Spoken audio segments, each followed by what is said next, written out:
Salut à tous, c'est Seb et Nico. Salut. Aujourd'hui, on va vous parler de Silex and the City, le jeu inspiré de l'œuvre de Jules, de Fabien Rifo et Juan Rodriguez. C'est un jeu pour 2 à 4 joueurs à partir de 8 ans, c'est des règles assez simples, des petites parties rapides de 15-20 minutes. Voilà, nous sommes en 40 000 avant Jésus-Christ et l'humanité essaye d'évoluer. Toute l'humanité, non, car une vallée résiste encore et toujours. Mais Nico, j'en ai déjà trop dit. Ouais, on va vous expliquer les règles. C'est par ici. C'est parti.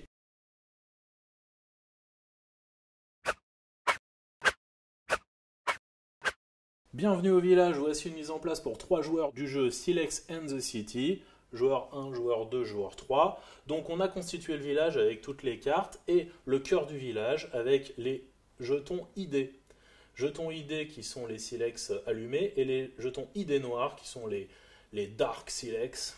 Voilà. Sachant que les jetons ID noirs valent tous 3 points et les jetons Silex valent entre 0 et 3 points. Voilà, vous avez 3 cartes personnages disposées, donc ici un voisin, puis 2 des membres de la famille .com, donc blog, dont la carte a une valeur de 5, et web, dont la carte a une valeur de 4. Le voisin a une valeur de 3.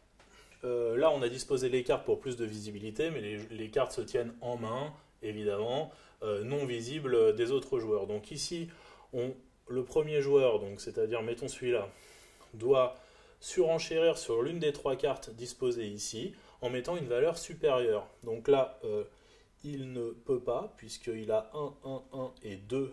Et là, il y a 5, 3, 4. Donc il peut choisir d'additionner les cartes. Par exemple, hop, voilà. Là, il ne peut pas parce qu'il ne peut pas y avoir 2 fois le même personnage sur le trio de cartes. Donc, voilà. Une fois qu'il a fait ça, il choisit d'appliquer ou pas le pouvoir de la carte. Ici, Spam a le pouvoir d'inverser le tour de jeu, puis le joueur repioche une carte.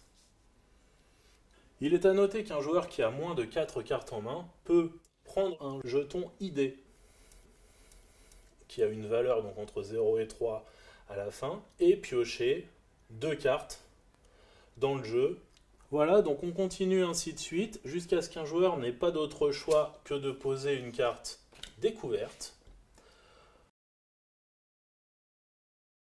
Auquel cas, la manche prend fin, la première des 3 manches, et le joueur gagne 5 points plus les points qu'il aura sur ses jetons Silex.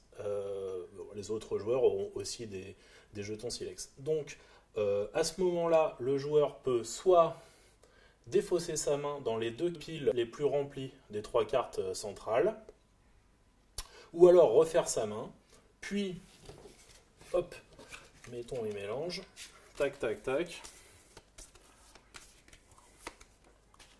il reconstitue le village, il refait sa main, hop, à 4 cartes, les autres joueurs gardent leurs cartes, et ainsi de suite, jusqu'à ce que 3 cartes découvertes soient dévoilées. Auquel cas, c'est la fin de la partie. Chaque joueur compte ses points sur ses cartes découvertes et sur ses jetons ID et ID noirs. Le joueur qui a le plus de points et qui a donc participé le plus à l'évolution de l'homme et de la femme perd bien évidemment la partie.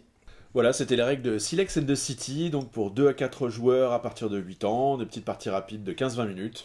Le jeu est disponible en boutique et sur notre site internet www.don'tpanicgames.com. N'hésitez pas à nous suivre sur les réseaux sociaux. À très bientôt. Salut!